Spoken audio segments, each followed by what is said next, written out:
Hey guys, we're going to talk about how to find inverse functions and the relationship with those and their function counterpart. So we're going to look at a couple of the examples on the front page. We're going to look at A, and what they want us to do for A is they want us to plug in 5 into F and 11 into G.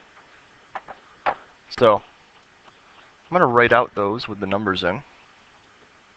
So we got 3 parentheses 5 plus 7 divided by 2. And we got 2 parentheses 11 minus 7 divided by 3. And I'm going to go to the calculator now.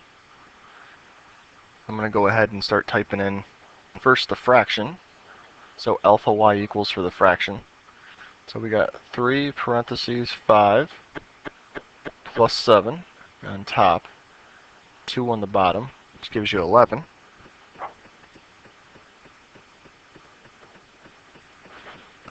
And then for the other one, we got, again, you got to use the fraction. So we got 2 parentheses 11 minus 7, and the bottom we got to divide by 3. So that one we get 5 for an answer. So what you can see by these two answers, which is unique, is that we get 5 for the first input value, and we get 11 out. But then we put in 11 in the second one, and we get 5 out. Now we're going to do C together. First thing we're going to do, they want us to put in -1 into G. So I'm going to start with that. So I'm going to do 2 parentheses -1 minus 7 divided by 3. And I'm going to go ahead and type that in the calculator. So I'm going to need a fraction again. 2 parentheses -1. So I got that in. And when I hit enter, I get -3 out.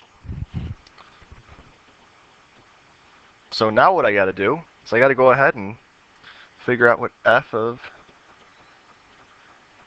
-3 is. So I got to plug in -3 into f. So I'll write that below. We're not going to actually do e, so you can cross that out. So now I got 3 parentheses -3 plus 7 over 2. So again, I'll get a fraction. Now I got 3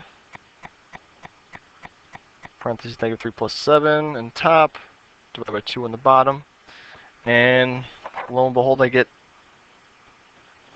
the same number I started with, which was -1. So, well, question you might have is, what does that mean? Well, what's happening here is we have two functions, and one of them happens to be the inverse of the other one. So if you look at the rules at the top, f of x, if you were to solve that, or say what's happening, you have an x value that's being multiplied by 3 and added 7, and then divided by 2.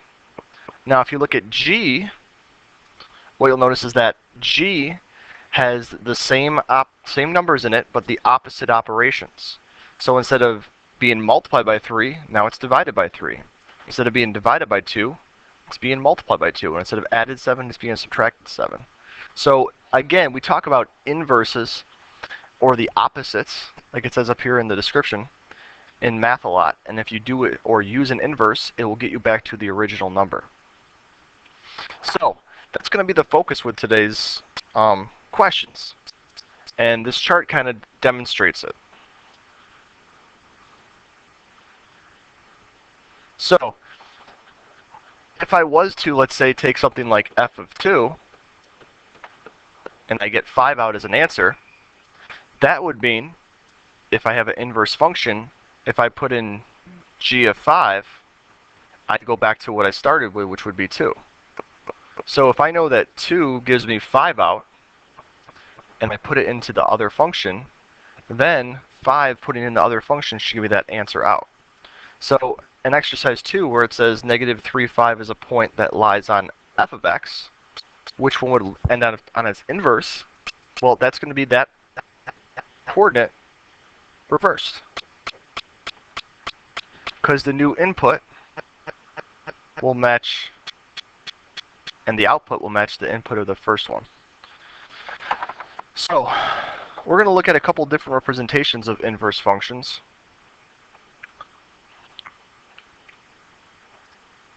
Now, when you're talking about an inverse function, sometimes you'll see this. It may be f negative 1 of x, which in the case would mean the inverse function of x.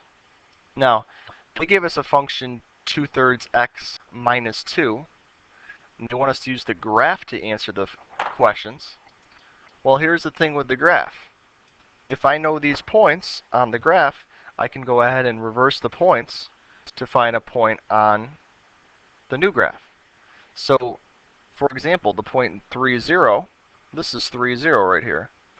If I flip the numbers around, I get 0, 3, which would be on the inverse. Now, another one I have is I have 6, 2. So if I flip that and I go to 2, 6, that graph's on the inverse. So I can use the points on the graph by flipping them to figure out where the new graph would lie. Same thing here. 0, negative 2 would become negative 2, 0. We have negative 3, negative 4, which would be negative 4, negative 3. And then this one is negative 6, negative 6, which actually would end up being on the same point because the numbers are the same. So I'm going to label this. That is the inverse of x. And now I can answer these questions based on that. I kind of already did C already. We did that. We drew it. Negative 1.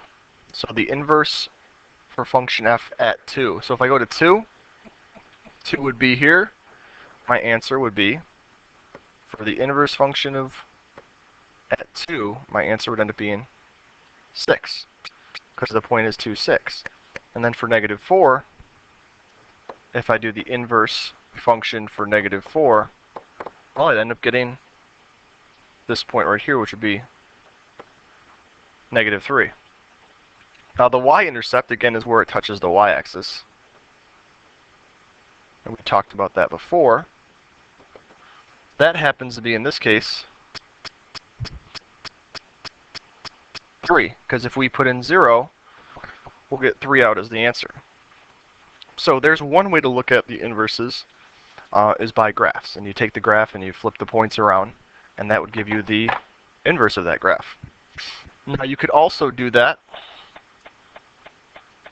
with a table. So, if I'm trying to find the inverse function for this function here, which is the function x squared, I could do that by switching around each of the x and y values.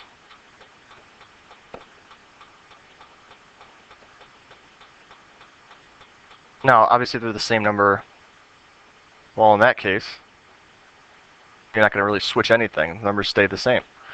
But there were some here that where I had to switch negatives and switch the order as well. So I'm going to go ahead and graph the inverse function. So this is my original here. This is x squared.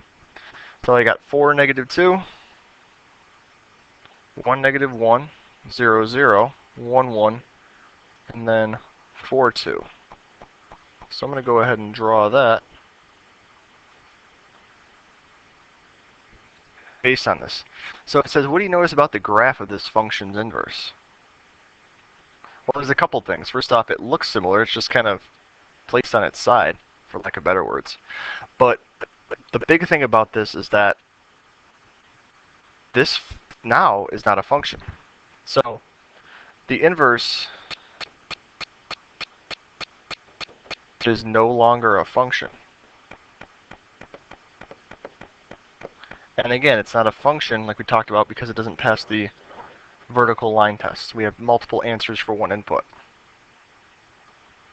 So the only time we'll have inverse functions that are functions is if, like we talked about before, is if that function and the inverse are one-to-one functions. So it's got to pass the vertical and horizontal line test.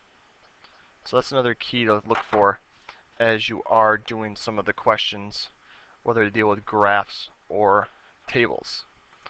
So, again, the key points to remember as you're looking at the questions on the next page, make sure that when you're talking about the inverse, you switch those coordinates around. So you'll see some different answers here and questions on the back where they give you graphs and they want you to switch it. And they talk also about some of the words we talked about, domain and range, which mean the x and the y values. So, good luck, and please let me know if you have any questions.